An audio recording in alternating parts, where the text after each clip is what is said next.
Nous sommes au MLG, en anglais Machine Learning Group, en français Laboratoire d'apprentissage automatique, qui fait partie du département d'informatique de la faculté sciences.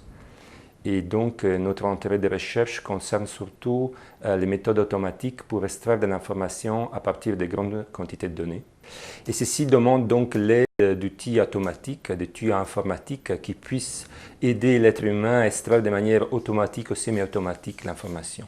Notre spécialisation, en quelque sorte, est sortir des données une information qui soit accessible, pas seulement aux informaticiens, mais aussi à l'expert dans le domaine. Ceci arrive souvent, par exemple, dans le domaine biomédical, où à partir des données mesures qui viennent des études cliniques, nous sommes capables de réduire la dimensionnalité des données, faire focaliser l'attention de l'expert médical sur quelques aspects du problème et visualiser, par exemple, la dépendance entre les variables sous forme des réseaux. Les applications industrielles vont des domaines comme la prédiction série temporelle, à la gestion des clients, des télécommunications jusqu'au biomédical. Et donc ce qui est commun un peu à tous ces domaines, c'est le fait que c'est très facile aujourd'hui de collecter de grandes quantités de données, mais les experts ont besoin de pouvoir tirer de la connaissance additionnelle. Et donc cet aspect d'extraction de connaissances est commun à des domaines très différents. D'un point de vue logiciel, nous avons pris une approche plutôt open source. Ceci essentiellement pour des raisons. D'un point de vue scientifique, ça nous permet une flexibilité et une visibilité majeure et que nos algorithmes peuvent être partagés avec la communauté scientifique. Mais même d'un point de vue professionnel, de plus en plus, les outils open source présentent des fonctionnalités qui sont très intéressantes. Par exemple, l'accès aux bases de données distribuées, la parallélisation du calcul, la visualisation. Et ces genres de fonctionnalités ne sont pas toujours présentes dans les outils commerciaux.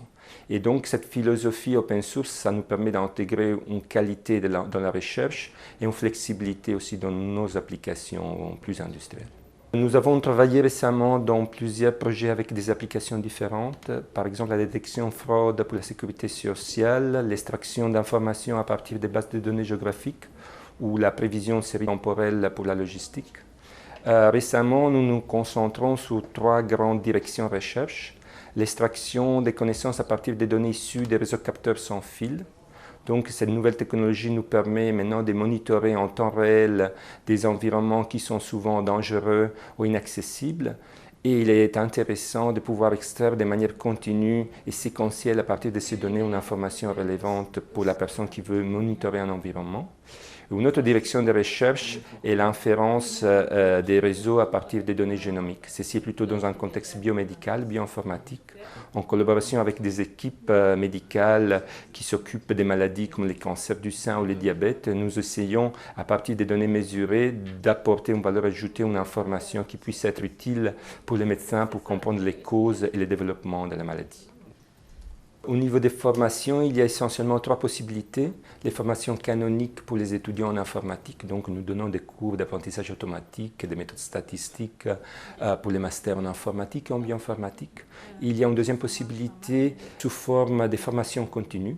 Nous proposons un cours d'outils data mining open source, mais il y a même une troisième possibilité qui est plutôt sous forme de tutoring ou coaching d'une entreprise, de personnel de l'entreprise, afin qu'il puisse dénicher lui-même et utiliser lui-même des outils d'apprentissage automatique pour extraire l'information qui est cachée dans les données qui sont contenues, qui sont collectées par l'entreprise.